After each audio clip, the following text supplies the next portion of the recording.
बिजनौर बिजनौर भारत के उत्तर प्रदेश की हिमालय की उपत्यका में स्थित है। बिजनौर को जहां एक और महाराजा दुष्यंत, परम प्रतापी सम्राट भरत, परम संत ऋषि कंडब और महात्मा विदुर की कर्मभूमि होने का गौरव प्राप्त है। साहित्य के क्षेत्र में जनपद ने कई महत्वपूर्ण मापदंड स्थापित किए हैं। कालिदास का जन्म भले ही कहीं और हुआ हो, किंतु उन्होंने इस जनपद में बहने वाली मालिनी नदी को अपने प्रसिद्ध नाटक अभिज्ञान शकुंतलम का आधार बनाया तथा जयशंकर प्रसाद ने जनपद में बहने वाली रामगंगा के किनारे स्थित तितली उपन्यास की पृष्ठभूमि के लिए चुना। बिजनौर जनपद के प्राचीन इतिहास को स्पष्ट करने के लिए अधिक प्रमाणों का अभाव है, लेकिन सबसे पहले बिजनौर जनपद का संदर्भ रामायण काल में आता है। वाल्मीकि रामायण में इस क्षेत्र को प्रलम तथा उत्तरी कारापथ का कहा गया है। भगवान श्री रामचंद्र जी के छोटे भाई शेष अवतार भगवान लक्ष्मण जी के पुत्रों में एक परम प्रतापी चंद्रकेतु को इसी उत्तरापथ का राज्य सौंपा गया था। उत्तरी कारापथ बिजनौर के मैदानों से लेकर श्रीनगर गढ़वाल तक का संपूर्ण क्षेत्र प्राचीन काल में लक्ष्मण जी के पुत्रों के अधिकार में रहा था। वैसे तो बिजनौर में क्षत्रिय वर्ण के कई वंश अलग अलग छोटी बड़ी रियासतों में अधिकार में रहे हैं, जिनमें से अधिकांश 10वीं सदी के बाद राजस्थान, मध्य प्रदेश तथा उत्तर प्रदेश के विभिन्न क्षेत्रों में आए थे। लेकिन ये क्षेत्र भगवान लक्ष्मण जी के वंशज तथा कौशल अथवा कौशल्य गोत्र के रघुवंशी राजपूतों का मूल स्थान है।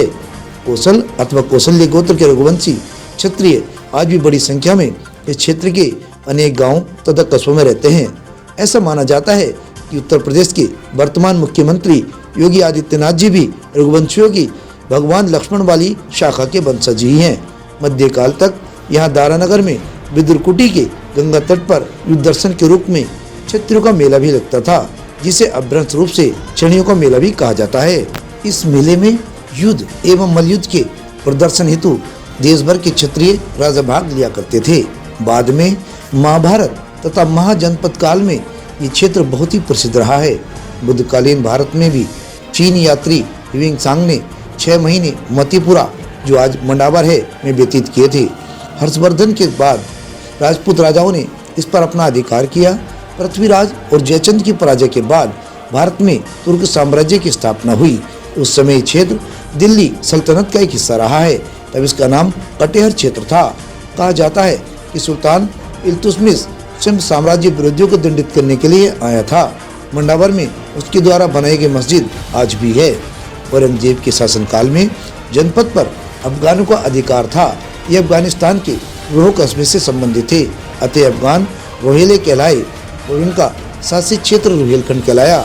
नजीबुद्दौला प्रसिद्ध रोहेला शासक था, जिसने पत्थरगढ़ का किले को अपनी राजधानी बनाया। बाद में इसके आसपास की आबादी इसी शासक के नाम पर नजीबाबाद कहलाई। इस क्षेत्र में कई राजपूत रियासतें भी रही, जिनमें हल्दौर, राजा का ताजपुर, शेरकोट, स्याऊ आदि प्रमुख थी। वही शानपुर जाट रियासत थी। रोहेलों से ये क्षेत्र अवध के नवाब के पास आया, जिसे सन 1801 में ईस्ट इंडिया कंपनी ने ले लिया। भारतीय स्वतंत्रता के प्रथम संग्राम में जनपद में अस्मरणीय योग दिया। आज़ादी की लड़ाई के समय सर सैयद अहमद खां यहीं पर कार्यरत थे।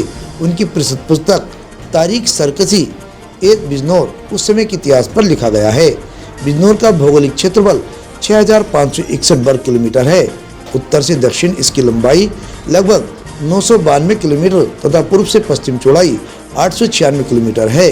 संपूर्ण जिला 5 तहसीलों में बटा हुआ है, जिनमें चांदपुर, बिजनौर, नगीना, धामपुर, नजीबाबाद आदि हैं। सेंधबार और स्याऊ के मध्य स्थित में एक महाभारत काल से झारखंडी मंदिर है, जहां पर शिव मंदिर है, जो कि बड़ा ही प्राचीन है। पर्वतीय भाग उत्तरी भाग पहाड़ी है तथा भूमि पथरीली है। तराई का भाग पर्वतीय भाग के दक्षिण में पूर्व से पश्चिम तक फैला हुआ है तथा वन तराई क्षेत्र के नाम से जाना जाता है। ये पहाड़ की तलहटी भी कहलाता है। खादर का भाग गंगा तथा रामगंगा आदि बड़ी बड़ी नदियों का तटीय भाग खादर कहलाता है। ये आर्द्र भाग है। बांगर भाग ये जनपद का चौरस या खुला मैदानी भाग है। इसे बांगर भी कहते हैं। इसमें गेहूं, चावल, गन्ना, कपास की अच्छी खेती होती है। भूड़ भाग जनपद का दक्षिणी भाग रेतीला है। इसमें भूड़ और सवाई भूड़ 2 प्रकार की मिट्टी पाई जाती है। यहाँ की जलवायु मानसूनी और स्वास्थ्यप्रद है। वर्षा, शीत तथा ग्रीष्म 3 ऋतु होती हैं। कंडब आश्रम बिजनौर जनपद में अनेक ऐसे इतिहास और सांस्कृतिक स्थल हैं जो इस जनपद की महत्ता को प्रतिपादित करते हैं। इनमें महत्वपूर्ण स्थल है कंडव आश्रम। अवर्तनीय काल में ये क्षेत्र वनों से आच्छादित था। मालिनी और गंगा के संधि स्थल पर राबली के समीप कनमुनि का आश्रम था, जहाँ शिकार के लिए राजा दशरथ ने शकुंतला के साथ गंधर्व विवाह किया था। राबली के पास अब भी कर्ण आश्रम के स्मृति चिन्ह शेष हैं। विदुरकुटी महाभारत काल का एक प्रसिद्ध स्थल है। विदुरकुटी ऐसी मान्यता है कि भगवान कृष्ण जब हस्तिनापुर में कौरवों को समझाने बुझाने में असफल रहे थे, तो वे कौरवों के 56 भोगों को ठुकरा कर गंगा पार करके महात्मा विदुर के आश्रम में आए थे और उन्होंने यहाँ बथुए का साग खाया था। दुर्योधन के 56 त्यागे स्वाग विदुर कर खायो जी, ये कहावत प्राचीन यहीं पर है। आज भी मंदिर के समीप बथुए का साग हर ऋतु में उपलब्ध हो जाता है। दारानगर महाभारत का युद्ध आरंभ होने वाला था, तभी कौरव और पांडवों के सेनापतियों ने महात्मा विदुर से प्रार्थना की कि वे अपनी पत्नियों और बच्चों को अपने आश्रम में शरण प्रदान करें। अपने आश्रम में स्थान के अभाव के कारण विदुर जी ने अपने आश्रम के निकट उन सब के लिए आवास की व्यवस्था की। आज ये स्थल दारानगर के नाम से जाना जाता है। संभवतः महिलाओं की बस्ती होने के कारण इनका नाम दारानगर पड़ गया है। सेंधवार चांदपुर के निकट स्थित गांव सेंधवार का संबंध भी महाभारत काल से जोड़ा जाता है, जिसका अर्थ है सेना का द्वार। जनश्रुति है कि महाभारत के समय पांडवों ने अपनी छावनी यही बनाई थी।